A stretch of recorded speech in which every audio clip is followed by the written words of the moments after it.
দূর ককেশাস পর্বতের কোলে ছোট্ট একটি জায়গা চেচেনিয়া, যার গায়ে লেগে আছে রক্ত, দ্রোহ এবং এক ব্যর্থ স্বাধীনতার স্বপ্ন।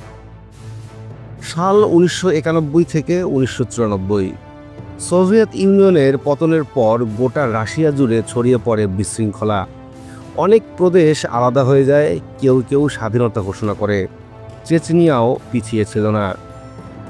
একজন মানুষ সামনে এসে দাঁড়ালো, জোখার দুদায়েভ, সোভিয়েত বিমান বাহিনীর সাবেক জেনারেল, তুখোর বুদ্ধিমান, সাহসী জাতীয়তাবাদী। তিনি ঘোষণা দিলেন, আমরা চেচেন জাতি, আমরা স্বাধীন হব।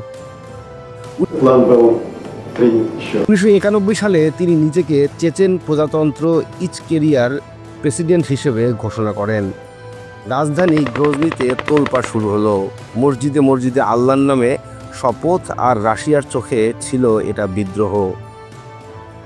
সাল 1994। বরিস ইলৎসিন, রাশিয়ার প্রেসিডেন্ট, চুপ করে বসেছিলেন না। তিনি বললেন, একতাবদ্ধ রাশিয়া ভাঙতে দেব না। 1994 সালে রুশ সেনাবাহিনী আক্রমণ করলো চেচনিয়াকে। তারা ভেবেছিল কিছুদিনের মধ্যে সব কিছু শেষ হয়ে যাবে, কিন্তু ভুল করেছিল রাশিয়া। চেচেন যোদ্ধারা পাহাড়ে গা ঢাকা দিয়ে গেরিলা কৌশলে একের পর এক রুশ ট্যাঙ্ক উড়িয়ে দিল। তারা জানতো ঘর, খাবার, জীবন সব শেষ হলেও একটা জিনিস থাকতে হবে, স্বাধীনতার স্বপ্ন। গ্রোজনির উপর পড়ল রুশ বোমা, শহরটা হয়ে উঠল ভূতের শহর। কিন্তু চেচেনরা হার মানল না।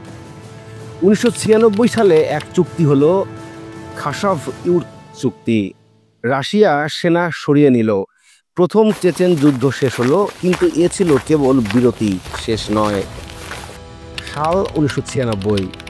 যুদ্ধ শেষে চেচেনদের হাতে ক্ষমতা এলেও শান্তি এলো না। দেশের অভ্যন্তরে সৃষ্টি হলো বিশৃঙ্খলা, চরমপন্থীরা মাথা চাড়া দিল।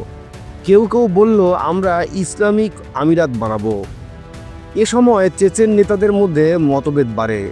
একদিকে শান্তিপূর্ণ নেতা আসলান মাসদাকভ, অন্যদিকে জিহাদি নেতা শামিল বাসায়েভ, যার পরিকল্পনায় রাশিয়ার বিভিন্ন এলাকায় বোমা হামলা হয়।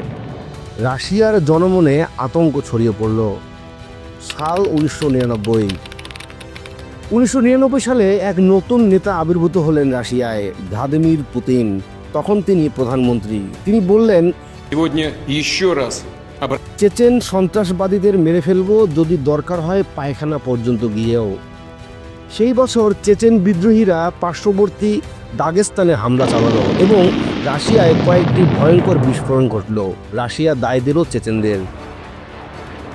তৎক্ষণাৎ আবার শুরু হলো দ্বিতীয় চেচেন যুদ্ধ। রাশিয়া এবার ভুল করল না। তারা শক্ত হাতে চেপে ধরল চেচেনিয়াকে। বিমান থেকে বোমা, ট্যাঙ্ক, রকেট সব ছোড়া হলো গ্রোজনিতে। 2000 সালের গোড়ার দিকে রাশিয়া পুরো গ্রোজনি দখল করে নেয়।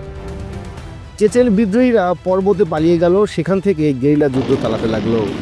2004 সালে বেসলান স্কুল হামলা হলো, যেখানে শতাধিক শিশু নিহত হয়। রাশিয়া বলল, এই কাজ চেচেন সন্ত্রাসীদের।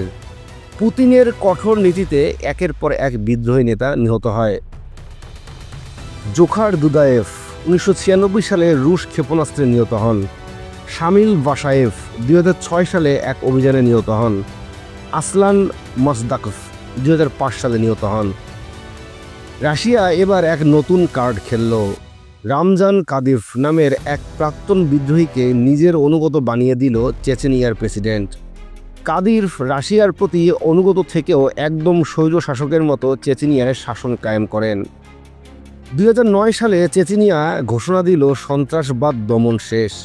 চেচেনিয়া এখন রাশিয়ার অংশ, অন্তত প্রশাসনিকভাবে। কিন্তু আজও সেখানে আতঙ্ক, সেনার চেকপোস্ট এবং কাদিভের কঠোর শাসন। আপনি যদি এই ধরনের আরও আপডেট ও বিশ্লেষণ পেতে চান, তাহলে এখনই আমাদের ইউটিউব চ্যানেলটি সাবস্ক্রাইব করুন এবং পাশে থাকা বেল আইকনে ক্লিক করতে ভুলবেন না।